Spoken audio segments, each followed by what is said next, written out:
Yes guys, അങ്ങനെ ഞങ്ങൾ കണ്ണൂർ ജില്ലയിലെ കൊട്ടിയൂർ അമ്പലത്തിലെ വൈശാഖ മഹോത്സവം കാണാൻ തീരുമാനിച്ചു. കഷ്ടപ്പെട്ട് കാണാൻ തന്നെ തീരുമാനിച്ചു. നല്ല റഷുള്ള സമയമാണ് അറിയാം, പക്ഷെ ഞങ്ങൾക്ക് കാണാൻ ഭയങ്കര ആഗ്രഹം. എൻ്റെ അമ്മയ്ക്കാണ് ഏറ്റവും ആഗ്രഹം ഉണ്ടായിരുന്നത്. കുറേ നാളായിട്ട് പറയുന്നുണ്ടായിരുന്നു ചുറ്റും വെള്ളമുള്ള അമ്പലത്തിൽ പോകണം എന്ന്. ഞങ്ങൾക്ക് ഇപ്രാവശ്യമാണ് പറ്റിയത്. വൈശാഖ മഹോത്സവത്തിലെ അക്കരെ കൊട്ടിയൂർ തുറക്കത്തുള്ളൂ. ഇക്കരെ കൊട്ടിയൂരും ഉണ്ട്, അക്കരെ കൊട്ടിയൂരും ഉണ്ട്. അക്കരെ കൊട്ടിയൂർ ഈ ഒരു മാസം മെയ് ജൂൺ മാസത്തിൽ മാത്രം തുറക്കും.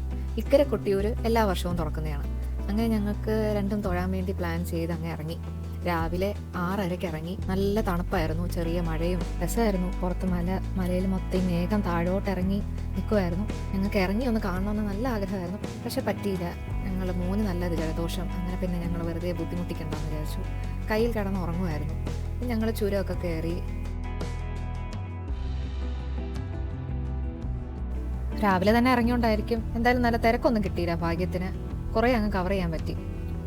യെസ്, അങ്ങനെ ഞങ്ങൾ വയനാട് എത്തി. രാവിലെ തന്നെ ഇറങ്ങിയോണ്ട് ഞാൻ നല്ല വിശപ്പൊക്കെ തുടങ്ങി. അങ്ങനെ ഞങ്ങളൊരു വെജിറ്റേറിയൻ റെസ്റ്റോറൻറ്റ് തപ്പാൻ തുടങ്ങി. അങ്ങനെ കഴിച്ചു. ഞങ്ങൾ പിന്നെ ഇത് കുറേ ദൂരം കഴിഞ്ഞു. ഇനിയിപ്പോൾ ഞങ്ങൾ കണ്ണൂരെത്തി. ഒരു പാൽച്ചുരമുണ്ട്, പാൽച്ചുരം കാണിക്കുന്നത് അടിപൊളിയായിരുന്നു. ഞങ്ങൾ ആദ്യമായിട്ടാണ് റൂട്ട് പിടിച്ചത്. കൊട്ടിയൂർ തന്നെ ആദ്യമായിട്ടാണ് പോകുന്നത്, പാൽച്ചുരം ആദ്യമായിട്ടാണ്. ഒരു നല്ലൊരു എക്സ്പീരിയൻസ് ആണ്. നല്ല കുത്തനെയുള്ള റോഡായിരുന്നു. താഴോട്ടങ്ങ് ഭയങ്കര ഇത്തിരി ഡേഞ്ചറസ് ആയിട്ട് തോന്നും. നമ്മുടെ താമരശ്ശേരി ചുരം പോലെയല്ല പാൽച്ചുരം. ഒരു ചെറിയ റോഡും ഭയങ്കര അങ്ങ് താഴോട്ടങ്ങ് പോകുന്ന പോലെയൊക്കെ തോന്നും. ഇറങ്ങിക്കാണാൻ പറ്റിയില്ല ഞങ്ങൾക്ക്, കാരണം അപ്പോഴും മഴയായിരുന്നു. നല്ല രസമായിരുന്നു. ഒന്ന് ഇറങ്ങണമെന്ന് നല്ല ആഗ്രഹം ഉണ്ടായിരുന്നു, പക്ഷെ പറ്റിയില്ല. അങ്ങനെ മലകളിലൊക്കെ നല്ല മേഘവും അവിടെയും കാണാമായിരുന്നു. ഇവിടെ ഒന്നും ഞങ്ങൾക്ക് ബ്ലോക്ക് കിട്ടിയില്ല ഭാഗ്യത്തിന്. രാവിലെ ആയതുകൊണ്ടായിരിക്കും. ഞങ്ങളൊരു 10 ആയപ്പോൾ അവിടെ എത്തി. പക്ഷേ ഇനിയാണ് നമുക്ക് പണി കിട്ടിയത്. 1.5-2 മണിക്കൂർ ഞങ്ങൾ അവിടെ ബ്ലോക്കിൽ പെട്ടുപോയി. കാറൊന്ന് പാർക്ക് ചെയ്താലല്ലേ ഇറങ്ങാൻ പറ്റൂ. കാരണം സുജേണ്ണൻ വരണം, മോനും ഉണ്ട്. അങ്ങനെ അമ്മ ഇറങ്ങി പാർക്ക് ചെയ്യുന്ന ഒരു സ്ഥലം തപ്പി നടന്നു. ഭാഗ്യത്തിനെ ഒരു വീട്ടിൽ സമ്മതിച്ചു. എല്ലാവരും വീട് ഗേറ്റ് തുറന്നിടും, അപ്പോൾ ഒരു 100 രൂപ കൊടുത്താൽ ആ വീട്ടിൽ പാർക്ക് ചെയ്യാം. അങ്ങനെ ഞങ്ങൾക്ക് ഒരു വീട് കിട്ടി. അമ്മ ഒരെണ്ണം കണ്ടുപിടിച്ചു. അങ്ങനെ ഞങ്ങൾ അങ്ങോട്ടങ്ങ് പാർക്ക് ചെയ്തിട്ടു. അപ്പോൾ ഒരു ഭയങ്കര ചെളിയായിരുന്നു. ഒത്തിരി മഴയൊക്കെ ആയതുകൊണ്ടൊന്ന് ചെളി കൊണ്ട് നിറഞ്ഞിരിക്കുക. അതുകൊണ്ട് ഞങ്ങൾ ചെരുപ്പൊക്കെ കാറിൽ തന്നെ ഇട്ടു. പിന്നെ അവന് റെയിൻകോട്ടിലും എടുത്തു, കുടയും എടുത്തു. ചെളിയാകുമെന്ന് ഉദ്ദേശിച്ച് തന്നെ വിചാരിച്ച് തന്നെ അങ്ങ് ഇറങ്ങി. എന്തായാലും നല്ലൊരു എക്സ്പീരിയൻസ് ആയിരുന്നു. ചെളി കൂടെ നടന്ന് അങ്ങനെ നല്ലൊരു എക്സ്പീരിയൻസ് ആയിരുന്നു. ഇതായിരുന്നു അക്കരെ കൊട്ടിയൂർ ക്ഷേത്രത്തിലോട്ട് പോകുന്ന ആർച്ച് വേ. അങ്ങനെ ഞങ്ങൾ ഈ വഴി അങ്ങ് പോയി. കുറേ നേരം ക്യൂവിൽ നിന്നു. ഒത്തിരി നേരം നിൽക്കേണ്ടി വന്നു. നല്ല മഴയില്ലാത്തതുകൊണ്ട് ഭാഗ്യമായി. ഈ ബ്രിഡ്ജിൽ കൂടെ അപ്പുറത്ത് പോകുമ്പോഴാണ് അവിടെ കുളിക്കാനൊക്കെ ഒരു സൗകര്യമുണ്ട്. അങ്ങനെ അവിടെ കുളിച്ച് മുങ്ങിയിട്ടാണ് തൊഴാൻ പോകുന്നത്. അപ്പോൾ ഒത്തിരി ആൾക്കാരുണ്ടായിരുന്നു കുളിച്ചു പോകുന്ന, ഈറിനോടെ പോകുന്നത്.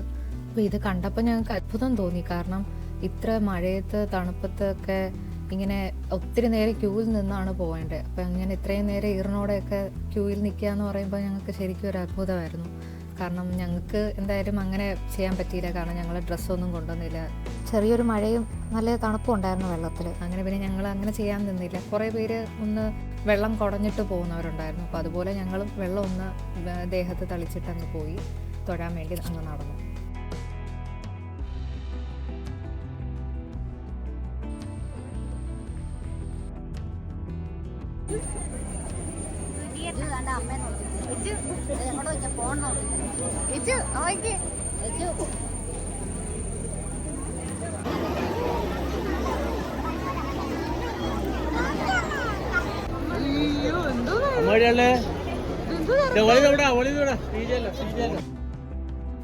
ഭയങ്കര തിരക്കായിരുന്നു അമ്പലത്തിൽ.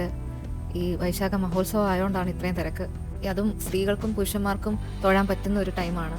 കുറച്ച് നാളും ജൂൺ അവസാനം ആകുമ്പം പുരുഷന്മാർക്ക് മാത്രം തൊഴാവുന്ന ഒരു സമയമുണ്ട്. ആ സമയത്ത് അത്ര തിരക്കില്ലെന്നാണ് പറയുന്നത്. അതുകൊണ്ടാണ് ഇന്ന് നല്ല തിരക്കായിരുന്നു. എന്തായാലും ഭാഗ്യത്തിന് തൊഴാൻ നേരം ഞങ്ങൾക്ക് വലിയ മഴയൊന്നും കിട്ടിയില്ല. അതുകൊണ്ട് തന്നെ നന്നായിട്ട് തൊഴാനൊക്കെ പറ്റി. പക്ഷെ നല്ലൊരു ക്യൂ ആയിരുന്നു. ഭയങ്കര ഒത്തിരി നേരം ക്യൂവിൽ നിന്ന് ഞങ്ങൾ ശരിക്കും ക്ഷീണിച്ചു പോയി. അപ്പോൾ ഒത്തിരി നേരം പ്രദക്ഷിണമൊക്കെ വെച്ചു.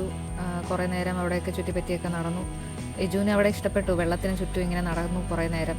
അവൻ ചെളിയും ചവിട്ടാൻ മടിയായിരുന്നു, എന്തായാലും ഈ വെള്ളത്തിൽ ചവിട്ടാൻ ഭയങ്കര ഇഷ്ടമായിരുന്നു. കുറച്ച് കഴിഞ്ഞപ്പോഴത്തേക്കും ക്യൂ എല്ലാം ക്ലോസ് ചെയ്തു. കാരണം ശിവേലിക്ക് സമയമായി. 2 ആന ഉണ്ടായിരുന്നു. ആനപ്പുറത്ത് ശിവനെയും പാർവതിയെയും പ്രദക്ഷിണം വെക്കുന്നതായിരുന്നു. അപ്പം അങ്ങനെ അത് കണ്ട് ഞങ്ങൾ അവിടെ ഇരുന്നു.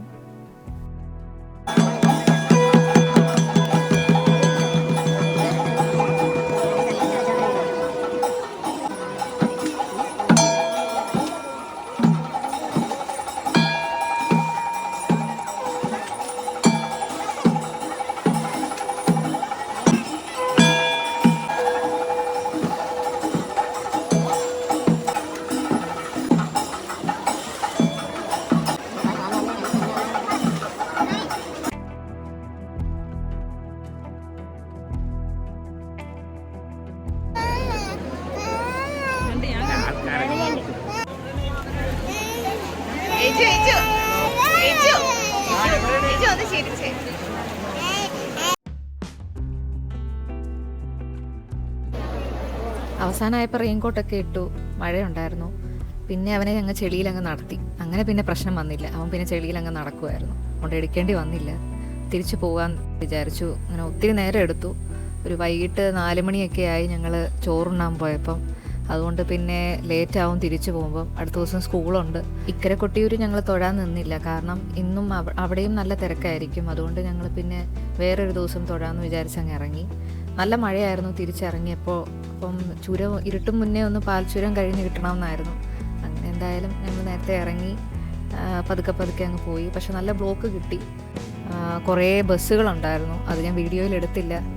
അപ്പം അത് ഒത്തിരി ക്ഷീണിച്ചു പോയി, നല്ലൊരു ടയേർഡായിപ്പോയി. ഒത്തിരി നേരം രാവിലെ വന്നിട്ട് വൈകിട്ട് വരെ നിൽക്കേണ്ടി വന്ന് നല്ല ടയേർഡായിപ്പോയി. ഒത്തിരി നല്ല ബ്ലോക്കായിരുന്നു റോഡിൽ, കാരണം ചെറിയ റോഡായതുകൊണ്ടാണ് ഇത്ര ബ്ലോക്ക് വന്നത്. ആംബുലൻസിന് വരെ പോകാൻ പാടായിരുന്നു. എന്തായാലും ഈ ഒരു മാസം കൊട്ടിയൂരിലെ ആൾക്കാർക്കൊക്കെ ഭയങ്കര പാടായിരിക്കും, നാട്ടുകാർക്കൊക്കെ. എന്തെങ്കിലും ഒരു അത്യാവശ്യത്തിന് പുറത്തിറങ്ങാൻ പോലും പറ്റത്തില്ല, അത്ര നല്ല ബ്ലോക്കായിരുന്നു ഞങ്ങൾക്ക് കിട്ടിയത്. പിന്നെ ഞങ്ങൾ പാൽച്ചുരം നല്ല മഞ്ഞും ഒക്കെ ഉണ്ടായിരുന്നു, നല്ല രസമായിരുന്നു തിരിച്ചു പോയപ്പോൾ. അതൊക്കെ കണ്ടങ്ങ് പോയി.